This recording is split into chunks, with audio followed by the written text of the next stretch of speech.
Querido Rodolfo Stolaza, subdirector de estudios económicos de Banamex, confieso que soy fan de los estudios económicos y me dicen que el que publicaste, el más reciente, básicamente es tuyo.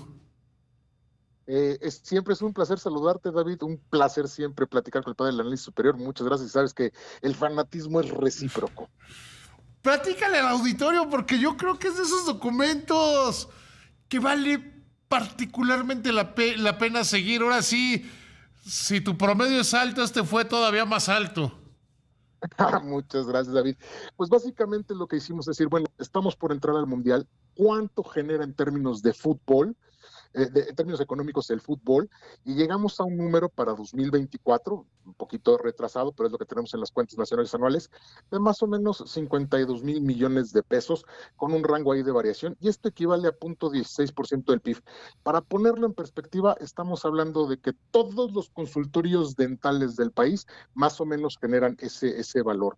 Y de lo que nos dimos cuenta es que no está solamente en un sector, o sea, no se trata de que estemos hablando solamente de la primera división o del fútbol profesional, sino que donde también juegan muchos en la parte de medios de información, todas las transmisiones de fútbol que hay, todos los productos que se compran, que se venden relacionados con el fútbol, playeras, camisetas, tacos, uniformes, etcétera, porque además una parte importante es que también el fútbol amateur tiene un peso relevante dentro de este cálculo que hemos hecho nosotros, y hemos llegado al número de que de esos 52 mil millones, más o menos la mitad se dedican a una cuestión de esparcimiento, es decir, el fútbol profesional y el fútbol amateur.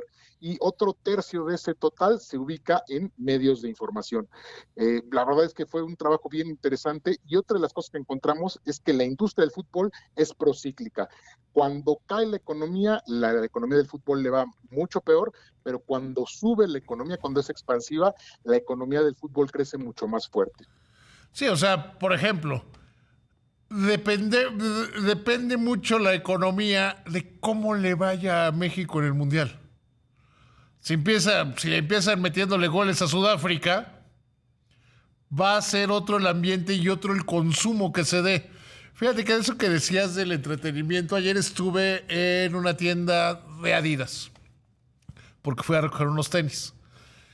Y el vendedor, una señora estaba dudosa entre comprarse una camiseta o no de la selección mexicana.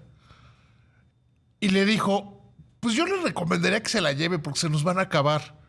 Así de grande es ese mercado, ¿no? Total y absolutamente. Y lo relevante también es que lo veamos como una cadena. No se trata solamente de los partidos de la selección, de los partidos del club al que cada quien le vaya, sino todo lo que va jalando. Cuando vemos ya los impactos, el arrastre que tiene, por ejemplo, los proveedores a los que jala, estamos hablando de más o menos 22 mil millones de pesos más.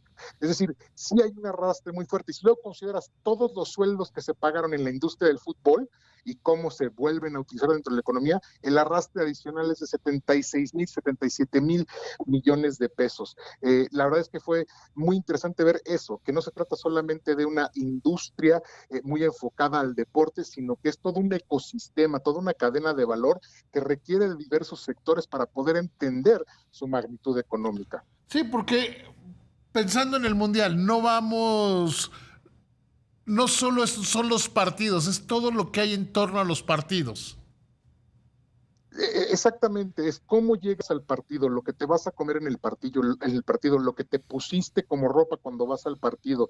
No solamente se trata de la pasión, el fútbol es el deporte rey en nuestro país, pero se trata de todo lo demás, todo el arrastre económico. Un ejemplo muy claro, la liga femenil más o menos está generando ingresos como de un tercio, un poquito menos, de lo que genera la liguilla del fútbol masculino, por ejemplo. Entonces, todos estos datos los fuimos haciendo algunos cálculos, algunas estimaciones, viendo los benchmarks internacionales para encontrarnos justamente no solamente lo que se produce por el lado del fútbol, también hicimos una estimación de en qué gasta el hogar cuando habla de fútbol, más de la mitad es en radio y televisión, ¿no? Todas las suscripciones que se tienen que realizar, la televisión que se compra para ver el partido, y más o menos se gastan lo mismo en ir a visitar a su equipo favorito cuando hablamos de fútbol profesional, que lo que se gastan en apuestas deportivas, que es un sector que ha crecido muchísimo en el país, ¿no?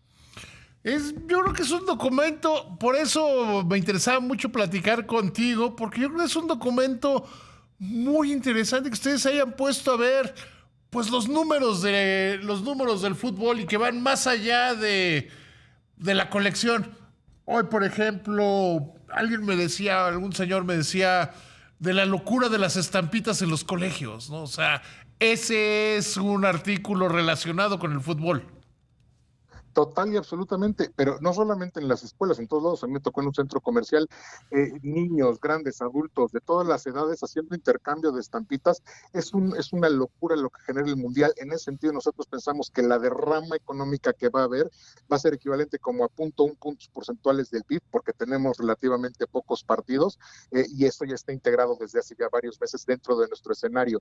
Es decir, el fútbol no solamente son los equipos, no solo sucede dentro de la cancha, suceden muchas cosas afuera de la cancha, ¿no? Que es todo esto que le llaman las experiencias y son relevantes en términos económicos, hay que entenderlas para poder cuantificar de qué tamaño es el pastel del fútbol en este país. Que ustedes ponen, en este estudio que hacen ustedes, ponen el dedo donde es. Porque los deportes en general, y la experiencia en Estados Unidos está mucho más documentada y por eso es tan relevante lo que documentaron ustedes, pues es cómo jalan al turismo, cómo jalan a los servicios, a los comercios, el simple hecho de que haya partidos. Y por eso luego entiendes que se gasten los miles de millones en construir estadios en los Estados Unidos, ¿no? Total y absolutamente, porque todo este turismo del día del partido es muy interesante. Por las limitaciones metodológicas no nos pudimos meter muy al detalle, pero sí decimos, a ver, hay gente que viaja, que cambia de entidad federativa cuando va siguiendo a su equipo y eso genera gasto en combustibles, en transporte, en hospedaje, en alimentos. Es decir, sí hay una derrama económica el día del partido muy importante que no necesariamente se ve porque queda eclipsada justamente por la pasión que genera el deporte. Nosotros lo que queríamos ver era justamente eso. Bueno, estamos teniendo el Mundial, estamos teniendo eventos como el World Football Summit, donde vienen los grandes del fútbol. ¿De qué tamaño es el pastel en México? Vamos a ponerlo en perspectiva, ¿no? 0.2% del PIB, habrá quien diga que es muy poquito, con los efectos agregados llega a 0.5% del PIB, pero la realidad es que es una actividad económica muy relevante para el país, que no, hasta donde tenemos conocimiento nosotros, no había una medición comparable con la que hemos realizado. Esa medición que hicieron es de las mejores cosas que le he visto a ustedes en Banamex. Querido amigo, siempre con mucha admiración, te mando un abrazo. Es un placer para mí platicar contigo y con todo el auditorio va de vuelta. Gracias, buenas noches. Que te vaya muy bien.